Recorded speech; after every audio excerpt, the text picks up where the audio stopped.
Good day mga boss! Ayon nga sa isang source, meron nga pong niluluto na isang blockbuster or pork team trade ang Ginebra, SMB, Pure Blend at ang Rain or Shine Elasto Painters. Involving nga po dito yung kanilang mga big man.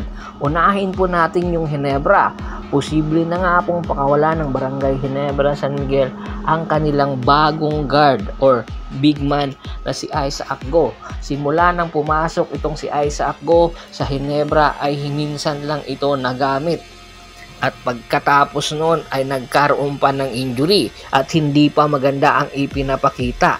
Ayon sa isang source ay posible ang magiging destinasyon nitong si Isaac Go ay ang Rain or Shine Elasto Painters na posible sa future ng Rain or Shine ay pamalit kay Big Bo Belga na malapit na rin magretiro.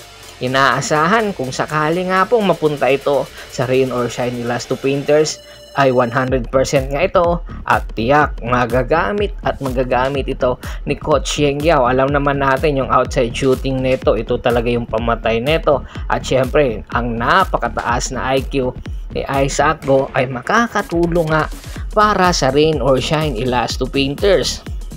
Sa nasabing trade ay kinakailangan talaga na hindi na dumaan itong si Isaac Go sa ibang kupunan, kundi diretso nga po ito sa Rain or Shine. At pangalawa, ang Pure Blend. Ang Pure Blend po ang mayroon rights kay Greg Slaughter. Opo, kung hindi man daw po magkasundo ang Pure Blend ngayon sa negotiation na nagaganap between the management at si Greg, ay posibleng gamitin ng Pure Blend ang kanilang kapangyarihan sa rights nila at gamitin bilang trade asset itong si Greg Slaughter. At ang posibleng destinasyon nga po ni Greg Slaughter ay ang San Miguel Beermen, na kung saan ay malaki ang potensyal na magiging katandem nga po ito ni Junmar Fajardo.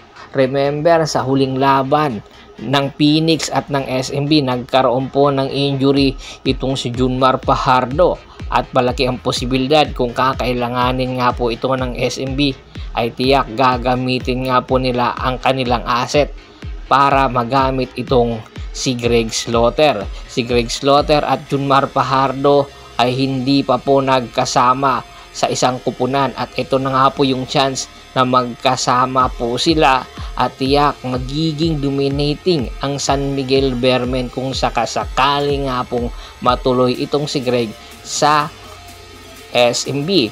At kung sakali nga po, tiyak ito na yung pinakamalakas na lineup ng San Miguel ngayon dahil nga ang kanilang kartada 0 wins and 2 losses. Samantala, posible na rin pakawalan ng San Miguel Beermen itong si Muala Tautua na sa nakaraan konferensya ay maganda ang ipinakita.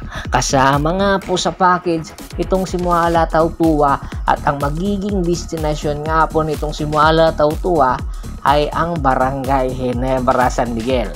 Badly needed nga po ng Barangay Ginebra at ni Coach Tim Con ang kakayahan na meron itong si Muala Tautua. Isang floor spacer, isang outside shooter na big man, at the same time magaling pagdating sa low post. Ito nga yung nawala na rule ni Christian Standhardinger na posibleng punan ni Muala Tautua.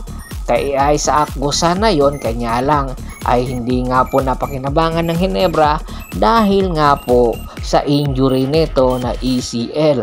At kung sakasakaling man po, eto na yung pinamalaking maitutulong ni Muala Tautua sa Barangay Ginebra San Miguel.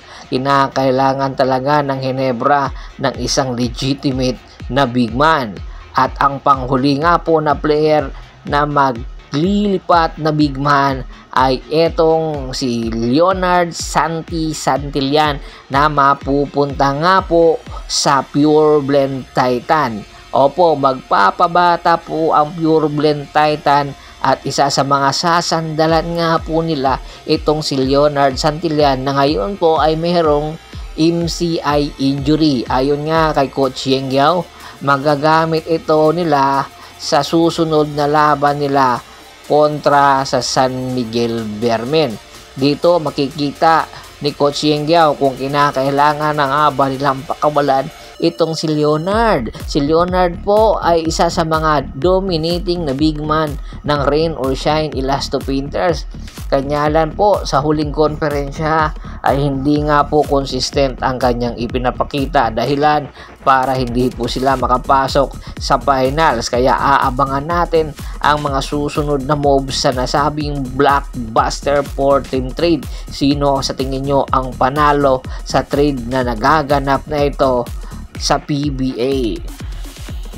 Komento na sa baba ng video at pag-usapan natin yan. Bago pa natin tapusin ang ating kwentuhan, shoutout po muna tayo sa ating mga solid na followers na lagi pong sumusuporta sa atin. Kay Kagawad kat sa kinudukusin ng Hagonoy, Bulacan, Ian Miss Gutierrez, Mamang Driver Vlogger, Permia Samar, Edgar Dugolye, Ricky Lanza ng Ricky Rider TV ng Tansa Cavite, Rini Marquez, Alex Prado, marami pong salamat sa walang sawa niyong pagsuporta. Pakibisita na rin po ng Facebook fanpage ko. Hanggang sa muling kwentuhan, maraming salamat po.